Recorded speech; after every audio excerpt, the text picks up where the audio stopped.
Kalau telur tak matang, tapi bila scan tak ada cyst pun, tak ada PCOS. Kemana telur-telur tu pergi menghilang?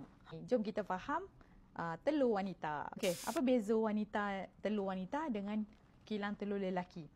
Kilang telur wanita dia tidak boleh nak hasilkan telur baru. Manakala lelaki, kilang telur dia ada sel Leydig. Sel Leydig ni sel hidup yang boleh menghasilkan sperma. Setiap 45 hari dia akan hasilkan sperma baru. Okey, 100 hari dia ambil sperma yang matang lah. Tapi untuk wanita tidak. Wanita, anak kita, masa kita baby dalam perut ibu kita lagi, kita dah ada lebih kurang 1 ke 2 juta biji telur ketika kita umur 5 bulan dalam perut ibu.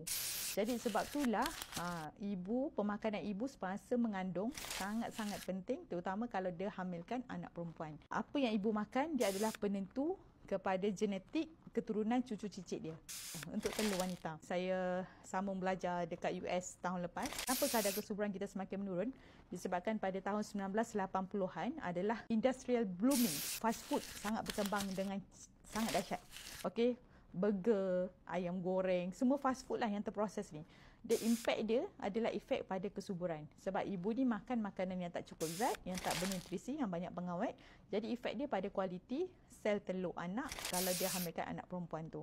Jadi bila kita berusia 20 minggu dalam perut ibu, dalam kilang telur kita memang dah ada berjuta-juta biji telur, dan bila kita lahir saja, sebaik lahir kita dah ada lebih kurang dalam 1 ke 2 juta biji telur. Bila dah balik, telur ni tinggal dalam lebih kurang 500,000 biji telur. So mana telur-telur yang sebelum ni? Telur-telur sebelum ni sebenarnya dia setiap bulan dia akan terbazir begitu aja. Dalam 1,000 biji dia akan terbazir begitu aja. So kalau bila dah balik, dia dah tinggal 500,000 biji telur, dan setiap bulan lebih kurang lingkungan 1,000 biji telur akan cuba nak matang. Jadi proses mematangkan telur ni bermula daripada hari pertama period. So daripada hari pertama darah kita turun, kilang telur kita rembeskan estrogen. Dalam masa sama antara 1,000 biji telur ni dia berlumba-lumba untuk matang.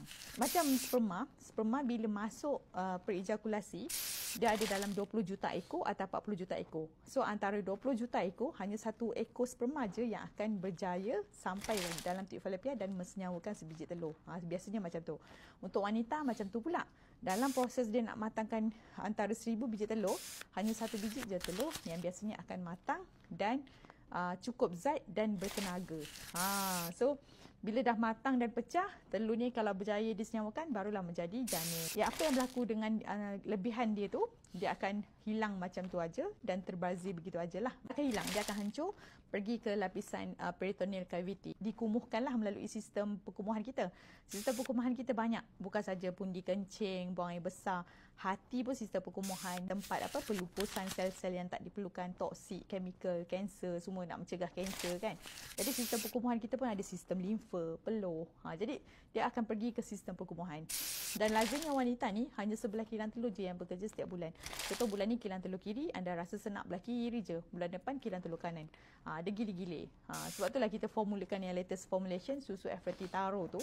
Yang tu setiap sachet lebih 5 gram. Dia bentuk jam macam ni lebih kurang tapi warna purple. Setiap sachet lebih 5 gram. Sebab nak bantu galakkan kedua-dua kilang telur anda cuba bekerja serentak dalam setiap bulan.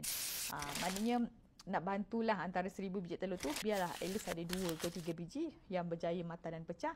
Biarlah at least walaupun ada seekor je sperma yang berjaya mensenyawakan, at least chance untuk kehamilan tu lebih tinggi lah berbanding kalau hanya ada sebiji telur je yang berjaya pecah pada setiap bulan. Clear tak apa fungsi Taro tu? Wanita sebenarnya dia paling subur dalam lingkungan umur 30 tahun ke bawah, 26 tahun ke bawah lah. Okey, 30 tahun ke atas dia dah start menurun dia punya kadar kesuburan sebab kualiti sel tu sendiri dah kurang kenyal daripada makanan pengawet, perasa, pemanis semua tu. Dan bila kita umur 40-an, kualiti sel bilangan telur tu dah tinggal hampir 50% je tinggal. Okey, dah umur 50-an, dia kalau dah putus head tu maknanya dah tandus lah, bilangan telur tu dah tandus, dah tak ada telur, sel telur dalam tu.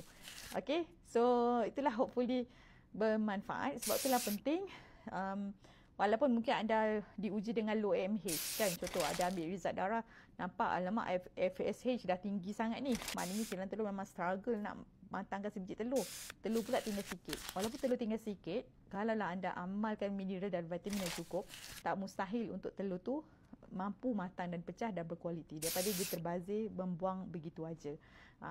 Okey, sebab itulah penting. Sebab tadi yang tanya low AMH boleh ke berikhtiar dengan FT? Jawapan dia boleh je. Kita ni ibarat makan sayur dengan buah yang banyak setiap hari tapi pada kadar yang optimum setiap hari. This one. Okey. So ada 3 pilihan flavor asas, coklat, strawberry, mangga kurma, setiap flavor formulasi sama.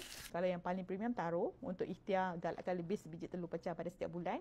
Yang coklat cinnamon tu dia macam dia juga bentuk coklat cinnamon tapi dia gambar kulit kayu manis. Coklat cinnamon tu dia lebih kepada antioksidan, antiinflamasi.